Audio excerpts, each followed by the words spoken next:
আমি সরাসরি প্রশ্ন করি, 238 কোটি টাকা, 250 কোটি টাকা, 12 কোটি টাকা হচ্ছে আপনার অপারেশনাল ব্যয়ের জন্য রেখেছেন, 238 কোটি টাকা যে আপনি মানে কিছু ব্যাংক থেকে কিছু ব্যাংকে ট্রান্সফার করেছেন, এইখান থেকে কি আপনার কোনো পার্সোনাল বেনিফিটের কোনো জায়গা আছে? আগেরটা যেমন আমরা আনসিন জানি না, আনসিন কি কোনো আপনার আছে কিনা অন রেকর্ড? আর কি এটা আমি জানতে চাই। আমার আপনাকে অন রেকর্ড বলে দিচ্ছি, আমি এখান থেকে সবার এটা জানা উচিত, ক্রিকেট বোর্ড থেকে যদি কেউ কখনো প্রমাণ করতে পারে এই 9 মাস আমি 9 টাকার বেনিফিট নিয়েছি, তাহলে আমি পুরো দেশবাসীর কাছে আমি দায়ী থাকব।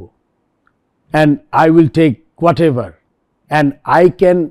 অ্যান্ড এই কথাটা নিউ জেনারেশন আমাকে চিনে না, বাট যারা আগের থেকে আমাকে চিনে, একটা মানুষ তো আপনি রেপুটেশন ক্রিয়েট করেন একদিনে না, it's like takes time. 40 years of my career.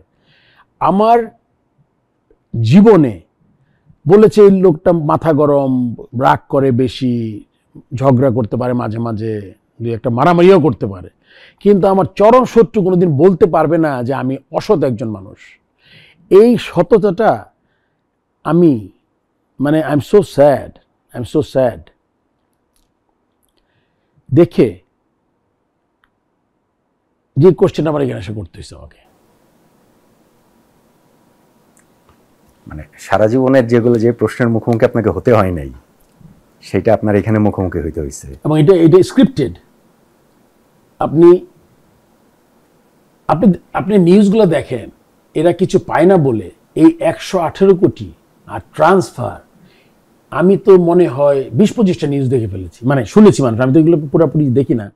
So যখন আমার এই রেপুটেশন অ্যাট স্টেক, যখন আমি আসলাম দেশের ক্রিকেটের উন্নতি করার জন্য, যখন আমি চাচ্ছি ভালো কিছু করে যাব, যখন এই ডেনটা পড়েছে।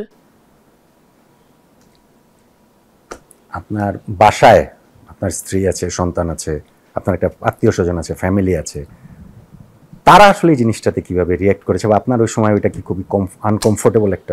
আসলে আমার যারা আমাকে চেনে তারা তো খুব ভালো করে চিনি আমি, and they have like embarrassment তো হবেই। আপনি মনে করেন you have like immediate family, second family, third family, কিন্তু এরপরে যারা চিনে, ও আচ্ছা, this is a good place to do something.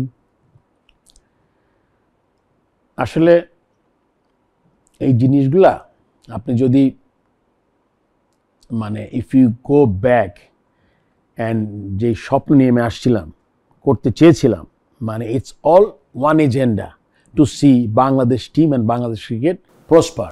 Not only cricket national team, it's like right from your root level, maybe grame, maybe district level, সব লেভেলে, because আমি তো মানুষ, আমি দেখেন ফাইন্যান্স দেখতে আসি নাই। My job is to improve.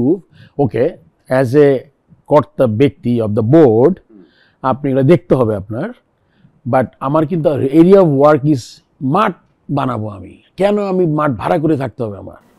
আমি স্টেডিয়াম বানাবো না 1000-1500 কোটি টাকা, কেন? আমার এখানে কোনো ইন্টারেস্ট নাই, because I have no agenda to make money. This is a place, এটা আমার হলে গিয়ে আমার এথিক্সের জায়গা, আমার ভালোবাসার জায়গা। আই এম এ বিজনেসম্যান, আমি তো শূন্য থেকে আসি নাই। It's not I was not created from vacuum.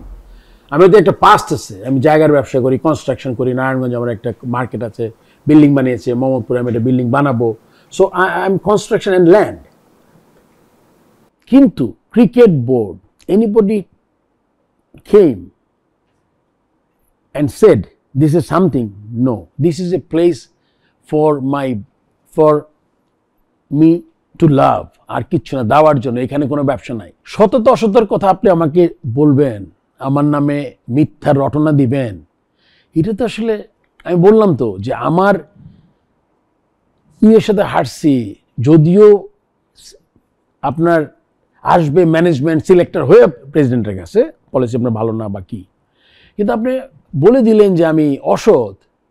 And যারা করছে, দিস গাইজ, কিন্তু একটা নতুন ছেলে হলে আমি বুঝতাম, যারা করছে এরা যে একটা টার্গেট করে করছে, এটা বুঝে যাচ্ছিল। যে আপনি দেখেন শুধুমাত্র আমি সব জায়গায়, মানে আমাকে টার্গেট, আর কিচ্ছু নাই। কিন্তু যত অশোক লঙ্ক যাই থাকুক, ফারুক ওই ট্রান্সফার হই। So this is something that এটা ফুল একটা মিশন, একটা নাটকের মতো করে মিথ্যা অপবাদ ছড়িয়ে এবং চিন্তা করেছিল 2টা রিপোর্ট করে 4টা রিপোর্ট করে সে এমনি চলে যাবে, যেটা আমি বলেছিলাম একটু আগে যে আমি বলেছি না আল ট্রাই টু ফাইন্ড, সবাই বলবে যে তো একটা পলায়নপর মানুষ।